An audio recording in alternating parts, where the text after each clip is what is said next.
Good morning students. आज हम discuss करेंगे न्यूमेरिकल 2.8। क्या स्टेटमेंट है ध्यान से पढ़ेंगे। वेपर प्रेशर दिया है, pure liquid A and B.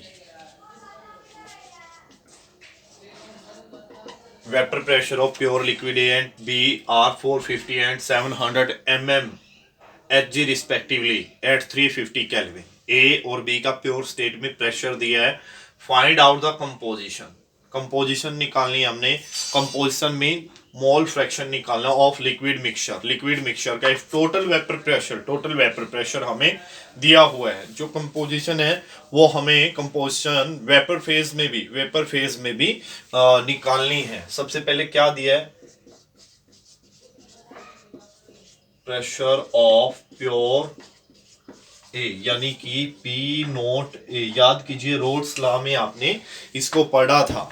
Vapour pressure pure state में कितना दे रखा है, ए का, ए एंड बी, ए का पहले बी का बाद में, 450 mm of H G. Pressure of pure B का प्रेशर कितना बनेगा, पी नोट बी कितना है, 700 mm ऑफ एच जी, ये दिया है।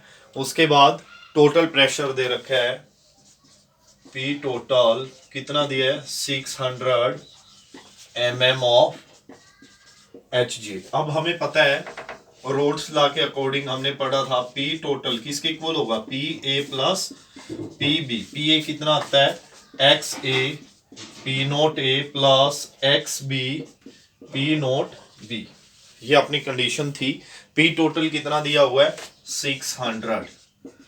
ये इक्वेशन अपनी लगेगी पी टोटल में। ए और बी दो कंपोनेंट है। ए का वेपर प्रेशर हमने पढ़ा था रूल्स लॉ के according, vapour pressure of any component is equal to the product of mole fraction of that component and vapour pressure of that component in the pure state. A और B component इसने दे ही रखे हैं already. तो क्या होगा अब, x ए और x B ये दोनों ही हमें नहीं पता, तो x a as it is रखा मैंने।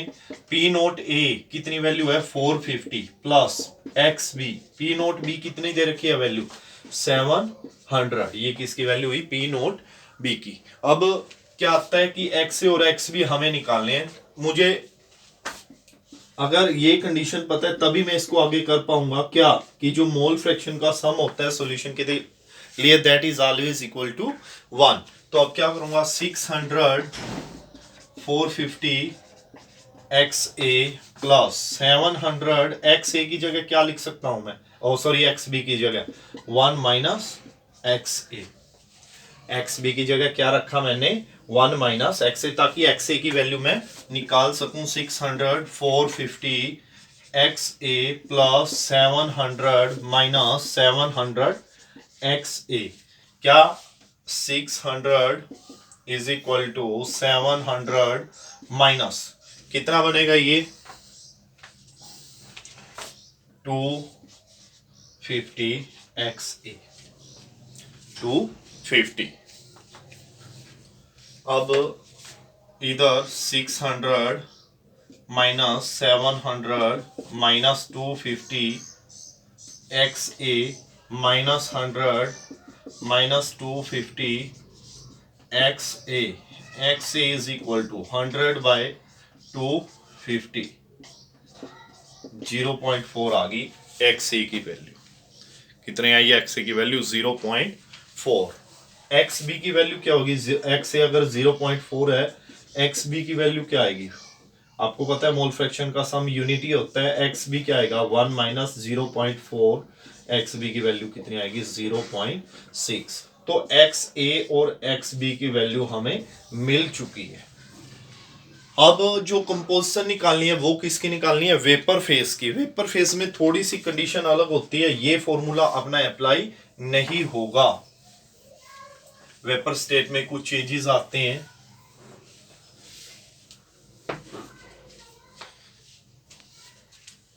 इन वेपर फेज फॉर्मूला क्या लगता है, मैं नीचे लिखता हूं। ए के लिए फॉर्मूला लगेगा pressure of A x A into p total. Vapour phase में ये लगता है इन वेपर फेज ये फॉर्मूला लगेगा, क्योंकि टोटल प्रेशर पे डिपेंड करता है प्रेशर किसी भी कंपोनेंट का। पी बी क्या होगा, x b into p total. ये वेपर फेज में हमेशा ये फॉर्मूले रहेंगे, ये आप नोट भी कर लेंगे, शायद एनसीईआरटी में एनसीईआरटी में दिए हों शायद वही ये, तो नोट करेंगे आप। यहाँ पे पी नोट ए नहीं आता वेपर फेज में, जैसे वहां पे ए का प्रेशर कितना आया था, pressure of any component is equal to mole fraction of that component and vapour pressure of that component in the pure state. ये नहीं आएगा, टोटल प्रेशर आएगा। तो अभी टोटल प्रेशर हमें पता है, ए का प्रेशर हमें नहीं पता है क्योंकि वो प्योर स्टेट में है। तो हमें निकालना है प्रेशर ऑफ ए, किसके इक्वल होता है रोड्स लॉ के according, x A P note a. P b किसके इक्वल होगा, x B P note b, x p a. एक्स से कितना निकालना है हमने, एक्स से निकालना है 0.4। पी नोट ए कितना दे रखा है हमें, ए का प्रेशर 450, पी ए कितना आएगा 180। पी ए कितना आया 180 mm ऑफ एच जी लिख सकते हैं आप। P b 0.6 into 600 360 mm of H g. 600 नहीं 700 दिया भाई। पी नोट बी कितना आएगा 420 mm ऑफ एच जी। तो पहले तो ये निकाला वेपर फेस के लिए, क्योंकि यहाँ पे पी नोट ए की वैल्यू नहीं, ए और बी का प्रेशर चाहिए हमें।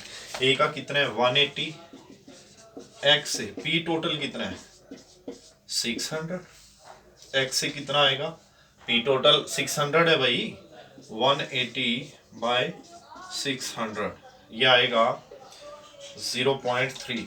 एक्स से कितना आया 0.3, तो एक्स भी 0.7 आना चाहिए, वो देखते हैं 0.7 आएगा, यानी पी भी कितना है 420, एक्स बी पी टोटल। वैसे तो ये फॉर्मूला भी यूज होता है यहाँ, x a plus x b is equal to 1, फिर भी मैं निकाल के देख रहा हूँ फॉर्मूला ओबे होता है यानी। पी टोटल कितना है 700, oh sorry 600 P total, X B 420 by 600 0, तो 7/10 कितना आया, तो अपना आंसर करेक्ट है 0.7 0.3 1 ही तो बनेगा। तो ये अपना न्यूमेरिकल हुआ 2.8। नेक्स्ट न्यूमेरिकल है 2.9, ध्यान से पढ़ेंगे। Vapour pressure of pure water at 298 kelvin is, ये वेपर प्रेशर दिया प्योर वाटर का, जो दिया वो हम लिखेंगे प्योर वाटर, यानी कि सोलवेंट का दिया। ये सोलवेंट को हम किससे लिखते हैं, बी से, ए को सोल्यूट से, ये ध्यान होगा आपके। तो ये आया vapour pressure of solvent in the pure state, कितना दिया 23.8 mmHg। क्या निकालना है, वेपर प्रेशर ऑफ वाटर, जो निकालना है वो लिख लेंगे, वाटर इन सॉल्यूशन, ये निकालना है। और क्या निकालना है, relative lowering in vapour pressure, RLVP, relative lowering in vapour pressure, ये निकालना है। अब हमें पता है फॉर्मूला था जो हमारा relative lowering in vapour pressure का, वो क्या था, P naught B minus PS divided by P naught B is equal to XA। मैंने आपको बताया था अगर आपको फॉर्मूलाज आते हैं तो आप कर सकते हैं न्यूमेरिकल। ये अपने relative lowering in vapour pressure का फॉर्मूला था, इसको हम लोअरिंग इन वेपर प्रेशर बोलते थे, पूरी टर्म को relative lowering in vapour pressure हम बोलते थे। P note b pure solvent का, पीएस हमें निकालना है सॉल्यूशन का। आप कहेंगे सॉल्यूशन का थोड़ी निकालना है, वेपर प्रेशर वाटर का निकालना है। लेकिन lowering in vapour pressure, relative lowering in vapour pressure में हमने ये बात पढ़ी थी कि वेपर प्रेशर जो सॉल्यूशन का है वो किसके इक्वल होगा, vapour pressure of solvent in the solution. ऐसा क्यों है, क्योंकि सोल्यूट अपना क्या होता है, नॉन वोलेटाइल। इस टॉपिक का नाम ये भी था, एक तो था relative lowering in vapour pressure, दूसरा था अपना इसका नाम Raoult's law for non volatile solute. तो ये अपना फॉर्मूला हुआ। पीएस फिलहाल हम यहां से निकालेंगे, लेकिन पीएस निकालने के लिए एक्स ए की वैल्यू हमें पता हो। एक्स ए की वैल्यू क्या बनेगी, p note b minus p s divided by p note b, number of moles, mole fraction है ये, mole fraction of a, number of moles of a divided by total number of moles of the solution, P naught b minus p s divided by P naught b. वैसे direct भी करवा सकता था लेकिन आपकी समझ में आना बहुत जरूरी था। P W A divided by M A plus W B by M B. तो हमें ये सब चाहिए जो इसमें दिया हुआ है। अब 50 gram of urea is dissolve in 850 gram of water. Mass of water, oh sorry urea, urea solute है तो किससे लिखेंगे, ए से। कितना दिया है mass, 50 gram. Mass of solvent, solvent क्या है, वाटर, कितना दिया हुआ है, 850 gram. Molar mass of urea,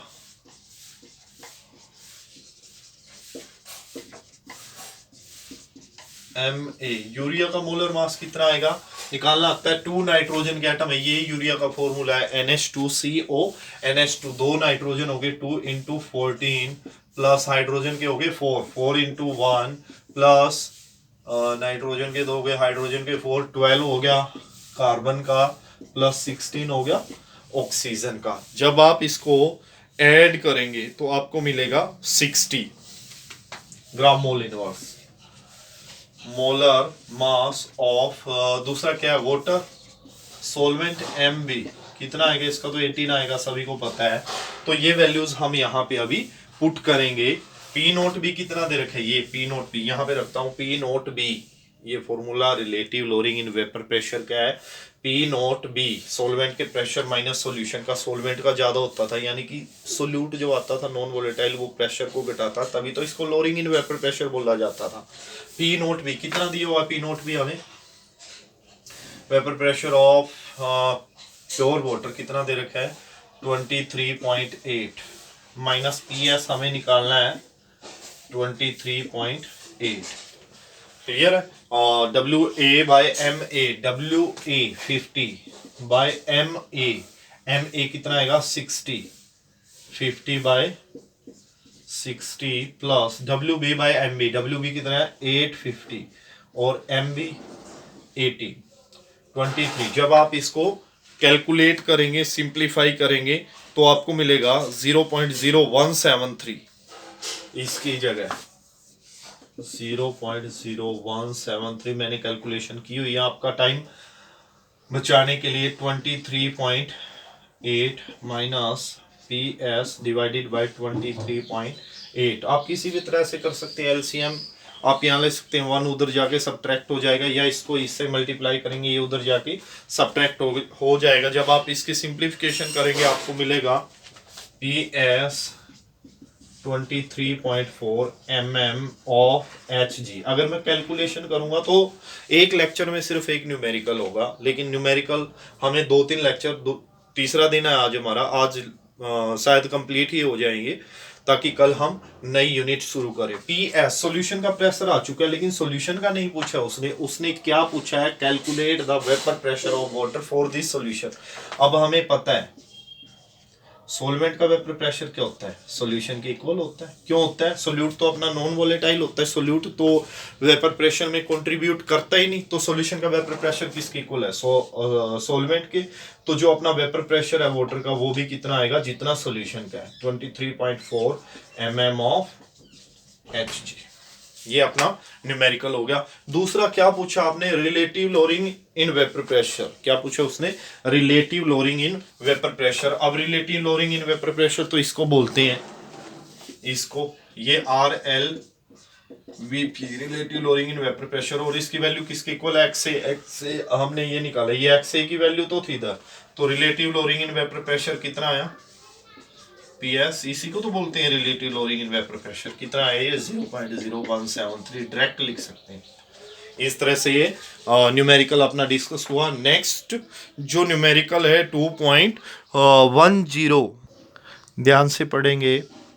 boiling point of water at 750 mm of Hg is, boiling point दिया है वाटर का 750 mm Hg पे, और फिर दिया है how much sucrose is to be added, कितना सुक्रोज हम ऐड करें किसमें 500 ग्राम वाटर में कि ये बॉईल करने लगे 100 डिग्री। तो boiling point of water, pure water था उस समय प्योर वाटर का क्या लिखेंगे, टीबी नोट।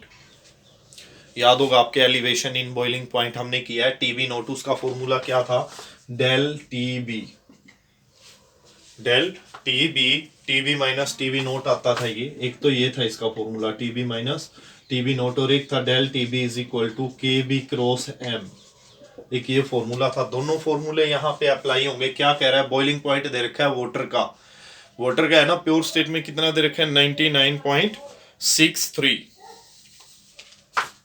99.63 degree Celsius. अब how much sucrose is added to 500 gram of water, mass of solvent दे रखा है कितना 500 ग्राम, हाउ मच सुक्रोज यानी कि हमें निकालना है WA mass of sucrose, mass of solute such that, ताकि ये बॉईल करे। अब सॉल्यूशन बन गया, सुक्रोज ऐड करने के बाद TB 100 डिग्री सेल्सियस। फॉर्मूला तो अपना ये अप्लाई होगा भाई कि डेल TB किसके इक्वल है, KB cross M, KB molality, molality किसकी इक्वल होती है, मोलैलिटी होती है number of moles of solute mass of solvent in kilogram, लेकिन ग्राम में देखा है केजी में कन्वर्ट कर लेंगे इसको। तो ये हुआ k b into number of moles क्या आएंगे, mass by molar mass into mass of solvent, solvent का मास किलोग्राम में हो, नहीं तो अगर बाई चांस आपके याद नहीं रहता तो आप 1000 से इसको डिवाइड करेंगे, ऊपर आगे मल्टीप्लाई में हो जाएगा। ग्राम में भी रख सकते हैं आप, चाहे ये फॉर्मूला आप यूज करें, चाहे ये ध्यान में रखें कि मास सोलवेंट का किस में होना चाहिए, किलोग्राम में। अगर ग्राम में रखते हैं तो ये फॉर्मूला याद कर लीजिए भाई, 1000 से मल्टीप्लाई होगा, क्यों, क्योंकि इसको किलोग्राम में कन्वर्ट करने के लिए आप 1000 से डिवाइड करेंगे, ऊपर जाके वो मल्टीप्लाई में हो जाएगा। WA निकालना है, WA निकालने के लिए हमें KB पता है, दे रखा है KB, WA निकालना है, WB दे रखा है, MA हम निकाल सकते हैं। तो सबसे पहला डेल TB हमें पता हो, डेल TB इजीली आप निकाल सकते हैं। फॉर्मूला क्या है, TB minus TB note, TB minus TB note. TB कितना है 100 माइनस 99.63 कितना आएगा 0.37, ये आएगा अपना 0.37 केल्विन। सेल्सियस में आएगा, केल्विन में भी वही वैल्यू आएगी। अब कहेंगे सर सेल्सियस केल्विन सेम क्यों आएगी, वही 273 इसमें ऐड होगा, 273 इसमें ऐड होगा, केल्विन के लिए घटाकर तो वही आना है 0.37। ठीक है, अभी डेल TB की वैल्यू रखता हूँ कितनी है 0.37, KB की वैल्यू 0.52, WA निकालना है 1000, MA निकालूंगा अभी, WB का मतलब मास ऑफ सोलवेंट किलोग्राम में लेना है, 1000 से हमने ऑलरेडी डिवाइड कर रखा है। Mass, molar mass of solute, solute क्या था sucrose, molar mass of sucrose, sucrose का फॉर्मूला क्या होता है, सुक्रोज दे रखा है ना, सुक्रोज का फॉर्मूला क्या होता है C12H22O11, 342 होता है इसका, निकाल लेते हैं हम 12 into 12 plus 22 into 1 plus 11 into 16, हाँ 342 होगा, मेरे ध्यान है ये, तो डायरेक्ट मैं वैल्यू रखूंगा यहाँ पे कितनी 342। कैलकुलेशन आप कर सकते हैं इसकी, WA आपको निकालना है, ये 2 हो गया, WA किसके इक्वल आएगा, WA is equal to 0.37 into 342 divided by 0.52। जब आप इसको कैलकुलेट करेंगे तो आपको मिलेगा 121.67, 121.67 वो आप निकाल सकते हैं। तो न्यूमेरिकल थोड़ी स्पीड में डिस्कस कर रहा हूँ, कोलिगेटिव प्रॉपर्टी के बेस पे आते हैं, मोलैरिटी के बेस पे आते हैं, बीच में भी अपने हेनरीज लॉ के बेस पे भी न्यूमेरिकल आए। नेक्स्ट न्यूमेरिकल अपना 2.11 ध्यान से पढ़ेंगे, क्या दिया है, calculate the molar mass, calculate the mass of ascorbic acid, vitamin C का नाम है ये, केमिकल नेम, फॉर्मूला दिया है टू बी डिजोल्व, जो हमें घोलना पड़े 75 ग्राम ऑफ एसिटिक एसिड, इन है ना, इन के बाद क्या होता है सोलवेंट, तो सोल्यूट कितना क्या दिया हुआ है हमें, वो हमें निकालना है कि कितना सोल्यूट घोला जाए, मास ऑफ एस्कॉर्बिक एसिड हमें निकालना है, टू बी डिजोल्व, सोलवेंट क्या दिया हुआ है एसिटिक एसिड, कितना दे रखा है acetic acid 75 gram, to lower its melting point, melting point और फ्रीजिंग पॉइंट कितना है एक ही बात है, कितना दे रखा है to lower its freezing point कितने से 1.5 लोअर करने के लिए, यानी ये दी हुई है डेल TF की वैल्यू 1.5 डिग्री सेल्सियस, बी कितना हम मास एस्कोर्बिक एसिड का 75 ग्राम एसिटिक एसिड में ऐड करें कि इसका जो फ्रीजिंग पॉइंट है वो कम हो जाए 1.5 डिग्री सेल्सियस। ये दी हुई है डेल टीएफ की वैल्यू। के एफ आपको दिया है 3.9 केल्विन किलोग्राम मोल इनवर्स। क्या नाम था इसका? एक तो था अपना एब्यूलोस्कोपिक कांस्टेंट, वो तो था केबी। केएफ को हम बोलते थे मोलर डिप्रेशन कांस्टेंट या क्रायोस्कोपिक कांस्टेंट। तो ध्यान से समझेंगे, ये बिल्कुल सिंपल न्यूमेरिकल अपना। तो फॉर्मूला वही था अपना, del T F is equal to K F cross M. Del T F is equal to K F molality, number of moles of solute, mass of solvent in kilogram. अगर gram में दे रखा है 1000 से multiply करेंगे। Del T f is equal to Kf, number of mole, mass by molar mass into mass of solvent into 1000। अभी value put करेंगे। Del T F कितना दिया हुआ है 1.5, के एफ कितना दिया हुआ है 3.9, मास ऑफ ए किसको मानना है? सोल्यूट को, यानी ascorbic acid. Calculate the mass, वो हमें निकालना है। Ascorbic acid molar mass of A कौन है? सोल्यूट यानी एस्कोर्बिक एसिड। तो मास ऑफ एस्कोर्बिक एसिड हम निकालते हैं, ये फॉर्मूला है। क्या आएगा इसका मास? 12 इंटू 6, क्योंकि एक एटम का 12 होता है, प्लस 8 इंटू 1 प्लस 6 इंटू 16। जब आप इसको सिंप्लीफाई करेंगे तो आपको मिलेगा 176